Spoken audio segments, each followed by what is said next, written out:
Good morning friends, welcome back to my channel. তো দেখো সকালবেলা সমস্ত রান্না কিন্তু কমপ্লিট করেছি। কি বলো তো, এটা হচ্ছে পনির, আর সাথে রয়েছে ডাল, পাঁপড়, আর এদিকে তোমরা দেখতে পাচ্ছ বাঁধাকপির ঘন্ট বসিয়েছি। আর পালং শাক করব আজকে, পালং শাক করব বেগুন দিয়ে। আচ্ছা, তোমরা কে কে বেগুন দিয়ে পালং শাক খেয়েছো অবশ্যই কিন্তু কমেন্টে জানাবে। আর আজকে তো সোমবার, তোমরা তো জানোই নিরামিষ খাই। তো দেখো আমার রান্নাবান্না সমস্ত কিছু কমপ্লিট হয়ে গেছে, পালং শাক হয়ে গেছে। আর জানো তো দুপুরের থেকে ভেবেছিলাম ব্লগটা আবার করব, কিন্তু করলাম না। কেন বলো তো, মনটা না একটু খারাপ হয়ে গেছিলো, কারণ সোনা স্কুল থেকে এসে এত জোরে ব্যথা পেয়েছে। হ্যাঁ, আর খেয়ে দেখো এখন বসে আছে, বলছে দুধটা খাবে না। মাম্মা সোনা, দুধটা খেয়ে নাও সোনা। আমার জ্বর আসছে। তুমি আমাকে প্রমিস করেছিলে না, বলো কি প্রমিস করেছিলা? এখন থেকে কি করবে না বলো? দেখো ঠান্ডাও লেগে গেছে।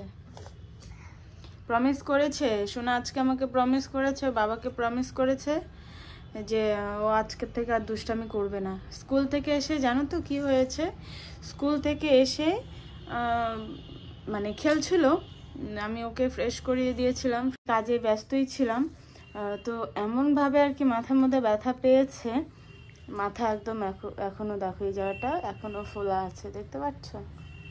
এই যে এই জায়গাটা শোনা দেখি, এই যে দেখো এই জায়গাটা এখনো ফোলা আছে। এখনো ব্যথা করছে? এখন আর ব্যথা করছে না, কারণ মলম লাগিয়ে দিয়েছি 2-3 বার, ওষুধও খাইয়েছি। হ্যাঁ, তো এখন একটু কমেছে। ঘুম থেকে উঠেই তো এই যে এখন দুধ আর টোস্টটা খাওয়াচ্ছি। আর এদিকে দেখো সর্দিও লেগে গেছে।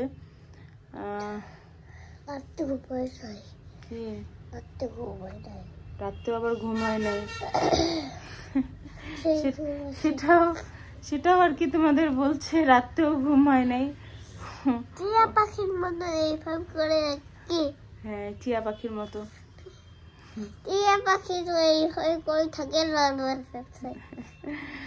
তো আমারও আর কি কি বলবো, মানে ভিডিও করার এনার্জি পাচ্ছি না, শরীরটা কেন জানি ভালো লাগে না এখন আর, যার জন্য এরকম লাগছে দেখতে। কিছু করার নেই, মাঝে মধ্যে হয় শরীরে এনার্জি থাকে, আবার মাঝে মধ্যে এনার্জি চলে যায়।